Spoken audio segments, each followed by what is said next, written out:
네, 지금까지 우리는 인류 역사가 경험했던 이 마지막 시대, 혹은 말세라고 얘기할 수 있는 마지막 시대에 대하여 살펴보았습니다.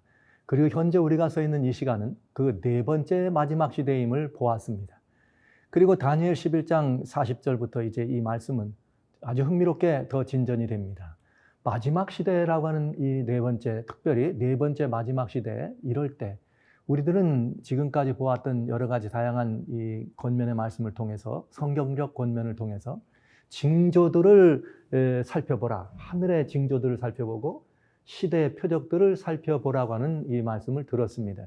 그런 것들을 살펴보는데 그 징조 혹은 표적들이 드러나 있는데, 다니엘 이 11장 40절부터 나와 있는 이 말씀은 대단히 중요한 표적들이 들어있다고 하는 것이죠. 그래서 그 내용 속에는 마지막 시대라고 하는 이야기를 우리에게 설명해 주면서 남방왕이 북방왕을 찌르는 사건들을 보았습니다. 이제 그 사건의 현장 속에는, 사건의 현장은 영화로운 땅으로 되어 있는 이스라엘 예루살렘을 중심으로 북쪽과 남쪽에서 벌어지는 각축되는 그런 열방의 다툼 속에서 어떻게 이것들이 마지막 시대까지 그 역사를 진행해 왔는지를 살펴본 것입니다. 자, 그러면 오늘 계속해서 이 예언의 말씀을 더 자세히 한번 살펴보도록 하겠습니다. 다니엘 11장 40절에 마지막 때에 남방왕이 그를 찌르리니 북방왕이 병거와 마병과 많은 배로 회리바람처럼 그에게로 마주와서 여러 나라에 들어가며 물이 넘친같이 지나갈 것이요. 여기 이상한 표현이지만 그저 이 말씀을 보면 기사로 읽는다고 치면 이 말씀의 의미는 대강 이해가 됩니다. 마지막 때는 이미 보았고요.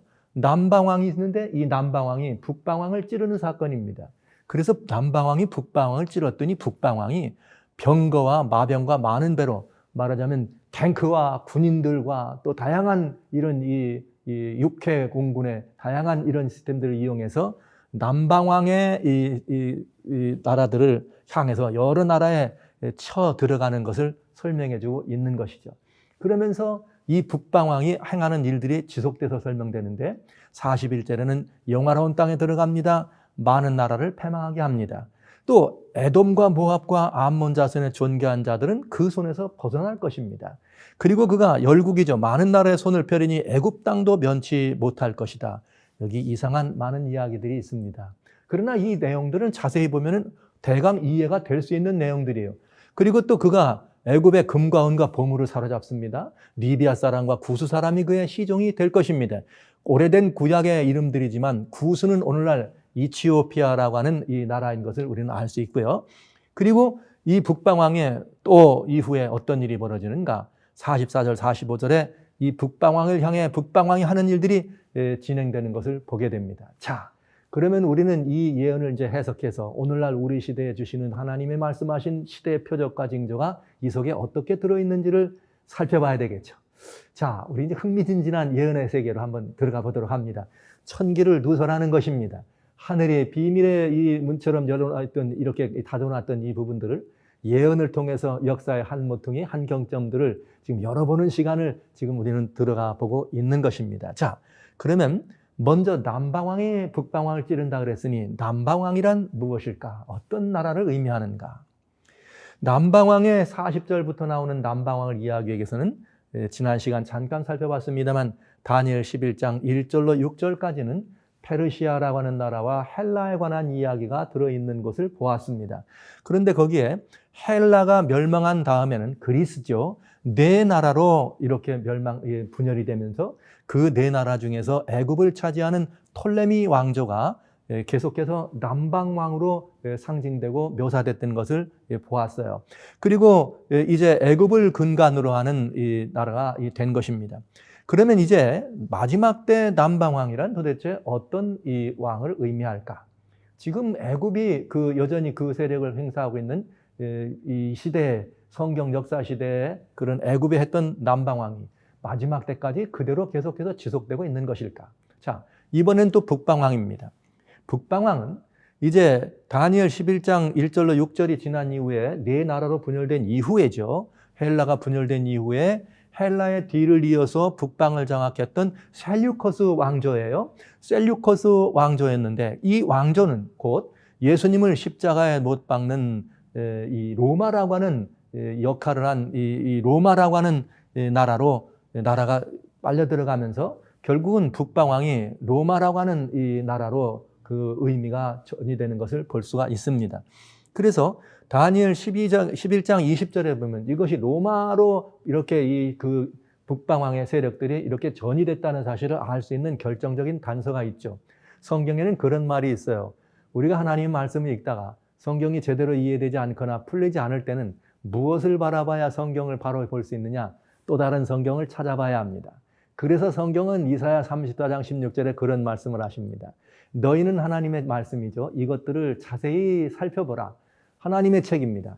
여호와의 책을 자세히 살펴보면 이것들은 하나도 빠진 것이 없고 짝이 없는 것이 없다 그랬어요. 그러면서 이것을 그런 이유는 하나님의 입이 이를 명하시고 하나님의 여호와의 신이 이를 모았기 때문에 그렇다 이렇게 말씀하고 있습니다. 그러니까 성경이 성경을 해석할 수 있다고 하는 것이죠. 그리고 막히거나 뭔가 의구심이 나는 제목이 있으면 성경의 다른 데서는 어떻게 표현했는지를 살펴보면 그 답을 찾을 수가 있겠습니다. 오늘 여기 본문에 주신 말씀처럼 다니엘 11장에 나오는 특별히 20절에 보면은 무슨 표현이 들어있는가 하면 왜 이 북방왕이 셀류커스 왕조 시리아에서 로마로 이렇게 이전되게 됐느냐. 원래 시리아가 로마의 속국이 돼버렸으니까 그렇다고 표현할 수 있습니다만은 성경은 그 부분에 대하여 우리가 모르지 않도록 얘기합니다. 그 위를 이을 자가 토색하는 자라. 그 나라의 아름다운 곳으로 두루 다니게 할 것이니 그 분노함이나 싸움이 없이 몇 날이 되었대어 망할 것이다. 로마라고 하는 시대는 예수님이 이 땅에 오셨을 때입니다. 그 시대였습니다. 근데 참으로 놀랍게도 그 당시에 성경의 이 성경을 보면은 이 말이 성경에 다시 반복되는 것을 알 수 있어요. 그 위를 이을 자가 토색하는 자, 즉 세금을 거두는 자라 이렇게 되어 있습니다. 누가복음 2장 1절로 3절에 보면은 이때는 어느 때 얘기인가 하면 예수님이 이 땅에 오실 때 얘기입니다. 예수님이 이 땅에 오실 때 나사렛에서 아버지 요셉과 마리아와 함께 살다가 예수님이 태어나실 때는 베들레헴이라고 하는 언덕길을 향해 올라가십니다. 왜 예수님이 베들레헴으로 향해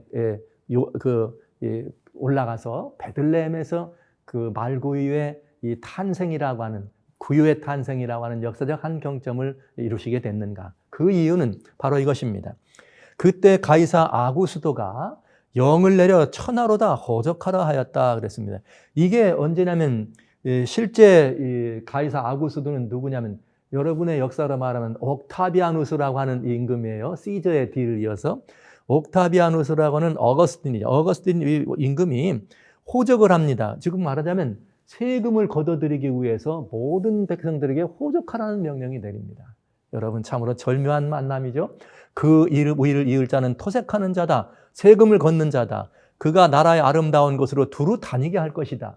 예수님은 바로 그것 때문에 아버지 요셉과 어머니 마리아가 나사렛에서 베들레헴의 고향으로 와서 호적을 하러 오게 되는 역사적 사건을 보게 됩니다. 그래서 우리는 이 다니엘 11장에 나오는 20절에 나오는 이 말씀이 로마로 그 북방왕의 세력이 옮겨진 것을 우리는 이해할 수 있는 것이죠. 그래서 여기에 이 로마라고 하는 이 나라는 아시는 것처럼 정치적인 세력입니다. 군대를 움직이는 이 나라요. 이렇게 나라라고 하는 시스템을 갖추고 정치적으로 온 세계의 길이 로마로 통한다고 할 만큼 모든 세계를 장악했던 나라입니다. 정치적 세력이죠. 그런데 다니엘서에는 이 세력이 또 전이되는 걸 볼 수 있습니다. 다니엘 11장 36절에는 이 중간에 이 북방왕 로마가 어떤 일을 하는지에 대한 이야기는 여러 가지로 들어있어요. 그러나 오늘 저희는 마지막 때 이야기를 하기 위해서 중간의 이야기는 저희가 나누지 않습니다. 다만 이것이 중간을 제해도 시작부터 마지막으로 연결되는 징검다리만 정확하게 지금 맞춰보면서 진도를 나가고 있는 것입니다. 그런데 다니엘 11장 36절에 이 왕은 북방왕이에요. 근데 이 북방왕이 하는 짓이 좀 달라요. 뜻대로 행하는데 스스로 높여 모든 신보다 크며 비상한 말로 신들의 신을 대적하더라. 신들의 신이라 그러면 성경에서는 하나님이라고 말씀하셨죠. 여기에 이 왕이 북방왕이 나라들을 이렇게 다스리고 세금을 걷어들이고 전쟁들을 하는 그런 북방왕의 모습이 아니라 이번에는 신들을 대항하는, 그러니까 정치적 세력이 아니라 무슨 세력? 종교적 세력으로 이렇게 북방왕의 그 세력이 전이되는 것을 볼 수 있다는 것이죠. 그래서 북방왕은 어떻게 되는가? 11장 38절에 그 대신에 뭘 말하느냐면 이 북방왕 종교적 세력으로 얘기했던 이 왕이 세력의 신을 공경합니다. 그러면서 힘센 세력의 신을 공경하면서 열조가 알지 못하는 신에게 금은 보석을 드립니다. 이것은 종교적 변조를 말하는 거죠. 종교적 역사가 종교적인 것인데 이방신을 힘입어 크고 견고한 산성을 취하 여러분, 종교적인 힘을 입어서 산성들을 취한다. 종교적인 힘을 빌어서 정치적 권세를 행한다는 것이죠. 그래서 그는 어떤 일까지 하느냐? 뇌물을 받고 나라와 땅들을 나눠주기도 하는, 나라를 주고도 또 사고도 팔기도 하는 일을 합니다. 그러니까 이것은 종교가 정치를 신여로 삼고 모든 지상권을 이렇게 활용하는 것을 알 수가 있습니다. 즉 종교 지상권을 행사하는 세력입니다. 종교 지상권을 행사하면서 이렇게 모든 세계의 역사의 한 토막 지상권을 행사한 세력인 것을 알 수가 있죠. 자, 로마 제국입니다. 정치적으로 로마 제국이 멸망한 후에 역사상 가장 어두운 시대를 가져온 중세 유럽이죠. 그 북방왕 세력은 분명 중세 암흑 시대의 세계적 맹주였던 교황권이다. 맹수가 아니라 맹주입니다. 여러분 아시는 것처럼 중세 암흑 시대는 교황청을 중심으로 로마 교회 교황권을 중심으로 해서 전 세계가 유럽의 왕들이 그 앞에 굴복을 하고 전 세계의 신앙이나 정치나 모든 세력이 굴복하는 경험들을 우리는 보았습니다. 그리고 우리는 인간의 양심이 유린된 시절이었기 때문에 중세를 암흑시대라고 그렇게 설명하게 된 것이죠. 물론 종교적으로 중세 암흑에 대한 이야기는 다양한 의미로 설명을 드릴 수 있겠습니다. 그러나 오늘 저는 예언을 여러분과 같이 살펴가면서 지금 이 예언의 흐름이 어떻게 그 세력들이 정치적인 세력에서 종교적인 세력으로, 종교적인 세계에서 정치와 종교가 연합된 세력으로 그렇게 해서 세계의 역사의 한 토막을 장식하면서 인류 역사를 움직여왔는지를 잠깐 단순하고 아주 일목요연하게 성경적 이야기를 통해서 살펴본 것이죠. 자, 그렇다면 다니엘 11장 40절에 말하는 마지막 때 북방왕은 무슨 왕일까요? 네, 궁금하지 않습니까? 그러면 역시 이것도 우리는 성경을 통해 찾아봐야 되겠습니다. 자, 그럼 이제 남방왕부터 하나씩 찾아보도록 하겠습니다. 네 번째 마지막이죠. 예수님 재림 직전에 네 번째 마지막으로 남방왕이 북방왕을 찔렀다고 하는 남방왕 누구인가? 다니엘 11장 40절로 41절, 43절에 보면은 거기에 맹주인 애굽을 비롯해서 남방왕 원래 그 남방왕의 맹주였던 애굽이죠. 애굽을 비롯해서 에돔, 암몬, 모압, 구스, 리비아 이런 나라들이 쭉 나오게 돼 있어요. 여러 나라들 가운데 이름들이 등장합니다. 근데 이런 나라들은 현재 대표적인 이슬람 국가들을 의미하죠. 그래서 남방왕이라 그러면 지금도 여전히 아랍권, 정치적으로는 아랍권이에요. 아랍 세계예요. 그러면서 종교적으로는 이슬람권인 것을 알 수가 있습니다. 자, 여기 예루살렘, 이스라엘, 예루살렘을 중심으로 해서 그 남쪽 나라와 북쪽으로 나눠져 있는 이 다니엘 11장의 예언을 바라보면서 여기 살펴보신 바대로 지금 여기 표시되어 있는 이 모든 나라들은 아랍권입니다. 아랍 나라들이라고 하는 말은 아랍어를 사용하는 국가들입니다. 아랍어를 사용하는 국가들이 1945년에 이집트예요. 애굽을 중심으로 해서 우리가 같은 말을 쓰지 않느냐, 또 동일한 신앙이 가지고 있지 않느냐 해서 아랍 연맹을 구성하게 됩니다.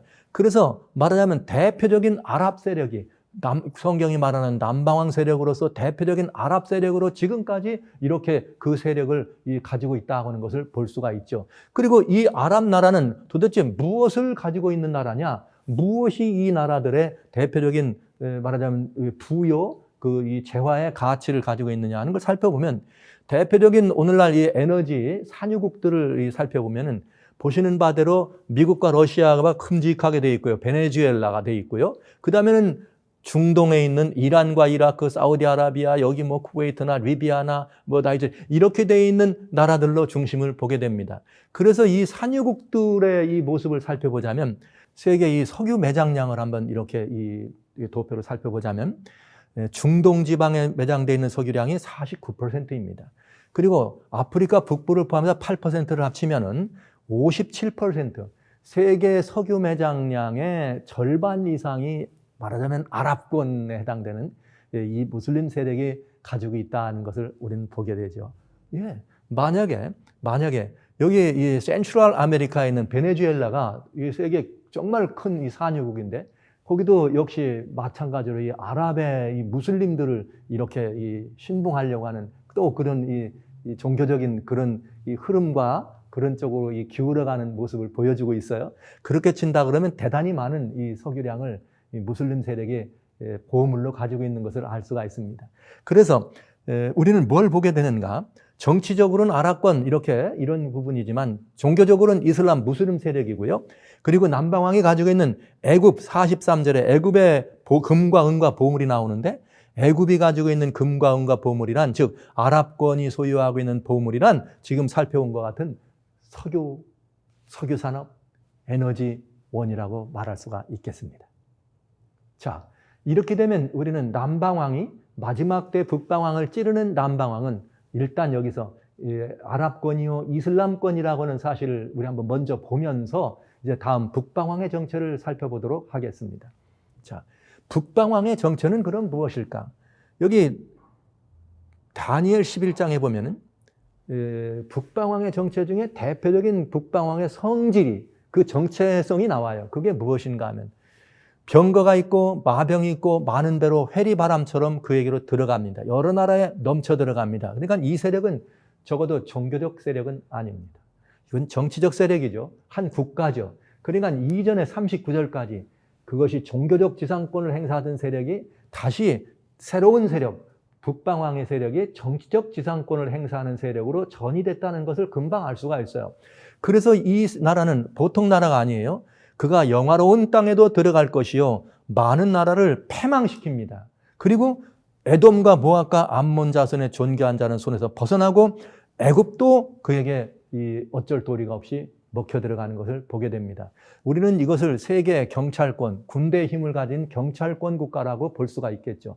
그런가 하면 이 북방왕은 어떤 일하느냐. 43절에 그가 권세로 애굽의 남방왕이죠. 남방왕 세력의 금과 은과 모든 보물을 잡을 것이요. 금은과 모든 보물이란 말은 곧 경제적인 패권을 장악한다는 표현이 되겠습니다. 그리고 리비아 사람과 구스 사람을 그에게 시종 삼습니다. 그러니까 시종을 삼았다는 말은 경제적인 압권을 행사해서 여러 사람들을 종으로 부리는 모습을 보게 되는 거죠. 그래서 북방왕은 뭘 하는 존재가 됐느냐? 경제적 패권을 장악하게 됩니다. 그리고 45절에 보면 그가 장막궁전을 바다와 영화롭고 거룩한 산 사이에 베풀 것이나 그의 끝이 이르니 도와줄 자가 없다. 그러면 이것은 무엇을 의미하느냐? 찾아보면 이것이 어떤 권세를 설명해 주는지를 찾아볼 수 있습니다. 성경은 성경으로 바라본다 그랬어요. 그런데 여기 바다와 영화롭고 거룩한 산 사이에 장막궁전을 베푼다. 장막궁전이란 말은 예전에 임금들이 왕들이 전쟁에 나갈 때 왕들이 자기 천막을 가지고 텐트를 가지고 병사들과 같이 전쟁마당을 나갔어요. 그때 왕의 이렇게 머무는 숙소로 쳐져 있는 텐트를 장막궁전이라고 얘기할 수 있겠습니다. 그것이 장막궁전이니까. 전쟁은 전쟁인데 이 전쟁은 무슨 전쟁이냐면 바다와 영화롭고 거룩한 산이라 그랬어요. 성경에는 거룩한 산에 대한 여러 가지 거룩한 산에 대한 이야기를 성경이 성경을 해석하도록 하면 아주 직접 대답이 나오죠. 이사야라고 하는 성경 4장 5절에 여호와께서 그 거하시는 온 시온산과 모든 지폐 위에 낮이면 구름과 연기, 밤이면 화염의 빛을 만드시고 그 모든 영광 위에 천막을 덮으실 것이며 여호와께서 거하시는 모든 시온산과 모든 지폐가 뭐하는 곳이냐? 영광 위에 천막을 덮는 영화롭고 거룩한 장소가 되겠습니다. 이것을 이사야 14장 13절에는 북극지폐의 산이라 이 같은 표현들을 쓴 것입니다. 즉 하나님께서 머무시는 이 처소, 하나님을 섬기는 백성들의 모임을 영화롭고 거룩한 이 산이다 이렇게 표현한 것입니다. 자, 그러면 우리는 이 북방왕의 이 행적을 살펴보는데 그래서 이 북방왕은 하나님께서 이렇게 세워놨던 이 모든 하나님의 집회, 하나님의 거룩한 터전과 뭐 하는 것이에요? 전쟁을 위해서 장막궁전을 펴었다 하니까 이거는 하나님을 대적하는 종교적인 최고의 권세를 누리기를 원하는 세력임을 알 수 있는 것이고요. 그래서 저희는 이제 이 모든 것들을 다시 살펴보면서 또 한번 이 세력이 어떤 세력인지 우리 한번 그 신비의 베일을 걷어보는 것입니다. 그리고 한번 천기를 누설해 보는 것입니다. 자, 그런데 남방왕은 정확하게 그 자리적인 위치나 그 세력이 옮겨가지도 않고 그 자리에 있었으면서 신앙적인, 영적인 이런 모든 것까지라도 같이 자라온 세력이기 때문에 저희가 찾아보는데 그게 어렵지 않습니다. 그러나 북방왕은 도대체 누구일까? 세계 경찰권을 확보할 것이요, 세계 경제 주권을 가지고 세계 종교적 주권을 행사할 수 있는 가장 강력한 거대 제국은 도대체 어떤 나라일까? 이 시대를 바라보는 우리들이 시대의 징조, 시기의 징조를 바라보면서 우리는 하나님의 말씀을 통해서 탄생하는 거대한 대제국의 탄생을 지금부터 보게 됩니다. 제국의 탄생입니다. 그러나 이 탄생을 살피면서 저희는 성경을 바라보거나 또 예언을 해석할 때 조심할 것들이 있어요. 그냥 이것은 그저 어떤 하나의 객관적인 사실 하나만 일치하면 모든 것이 다 맞는다 얘기하기는 좀 무리가 되겠죠. 그래서 이 북방왕의 정체를 살필 때는 남방왕보다는 조금 더 자세하게 세부적으로 살펴봐야 될 것 같습니다. 그래서 어떻게 볼 것인가? 예언서, 성경이 말하고 있는 여러 가지 다양한 예언서들에서 세력들이 나타나는데 그 세력들이 연속되는 세력들 가운데 마지막 때 나타나는 연속된 세력은 무엇이라고 말하는가를 볼 것입니다.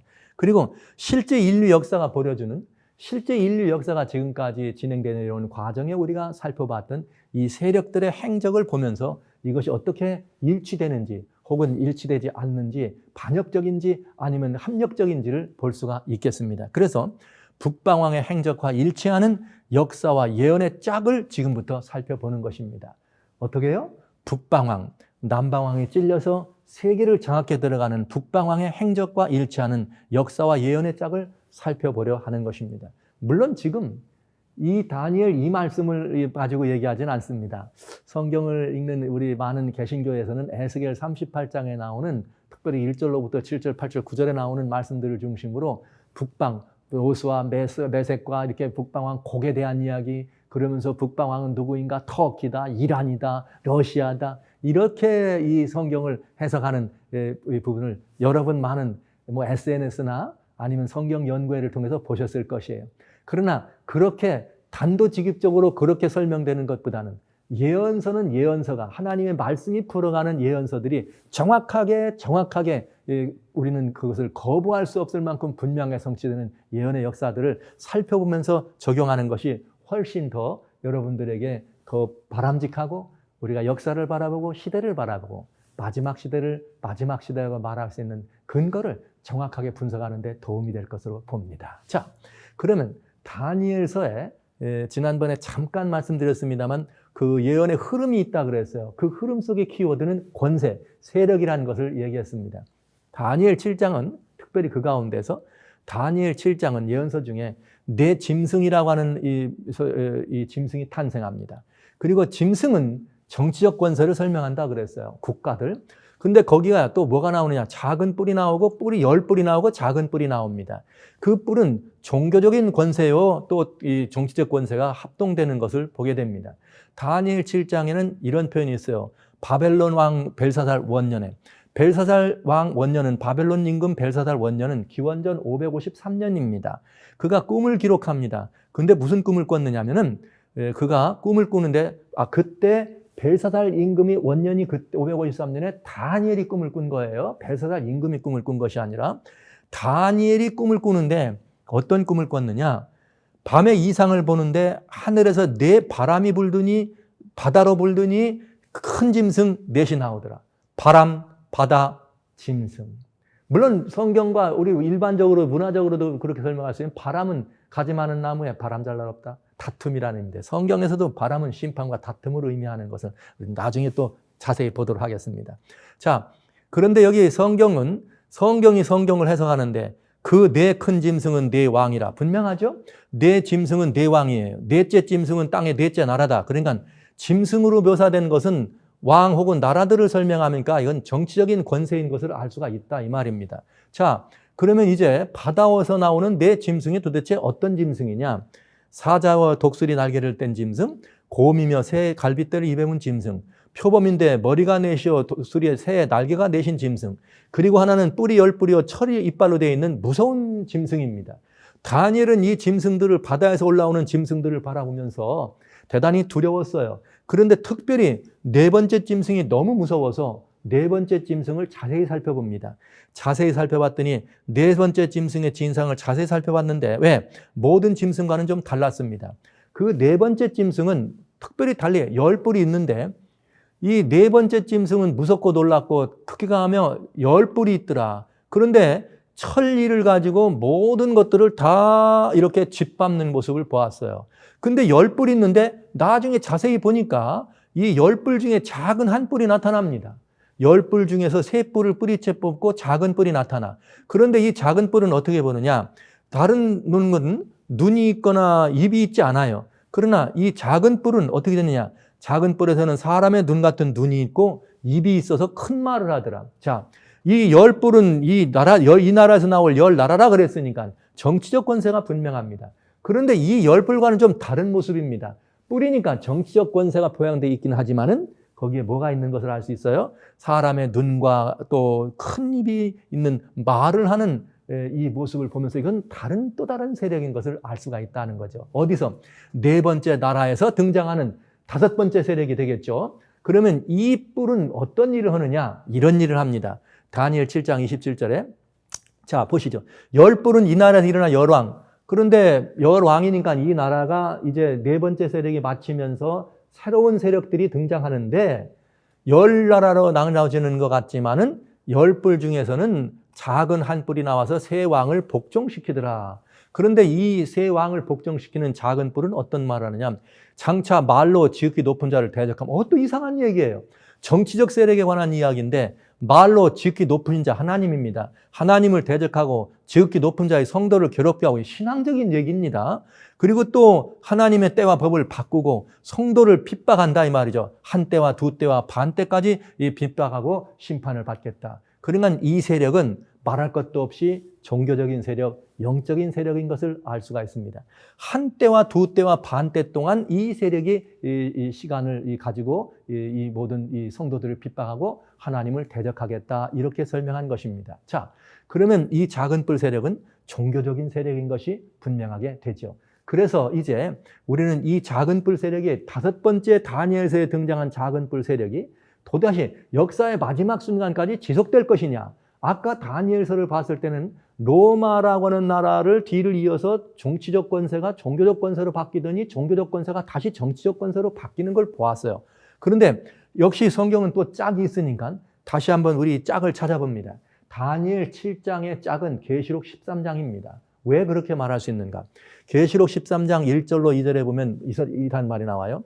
내가 보니 바다에서 한 짐승이 나옵니다. 어디서 나와요? 바다에서 나옵니다.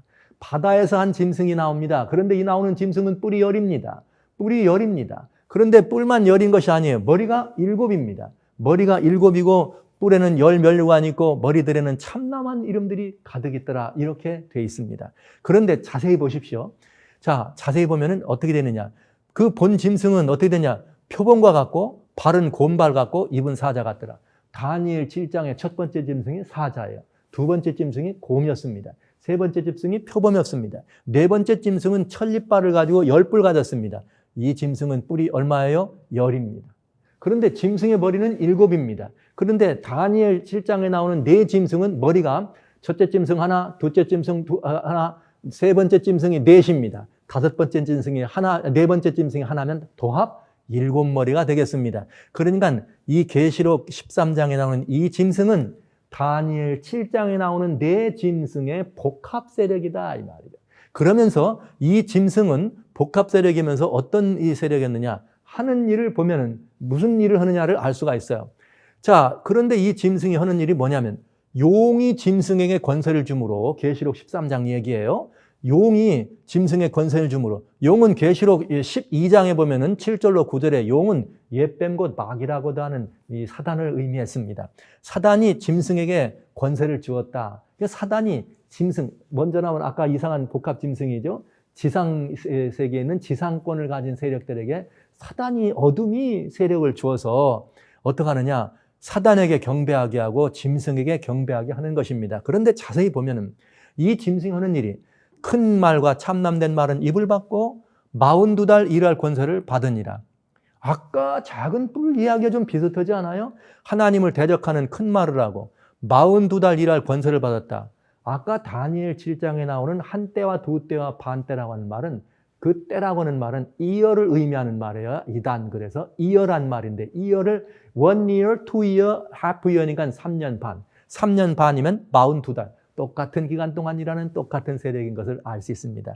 그리고 하늘을 어떻게 합니까? 하나님을 향하여 회방합니다. 그 장막곧 하늘에 거하는 자들을 회방합니다. 권세를 받아 성도들을 이깁니다. 그러면 작은 뿔과 지금 나온 복합 짐승은 같은 일을 하는 같은 세력임을 알 수 있다는 거죠. 즉 종교적 지상권과 정치적 지상권을 행사하는 세력입니다. 이 세력임을 우리는 알면서 여기 다니엘 7장에 나오는 네 짐승 그리고 5번째 등장하는 여기 작은 뿔로 등장하는 이 세력과 요한계시록 13장에 첫 번째 나오는 짐승은 같은 세력이다.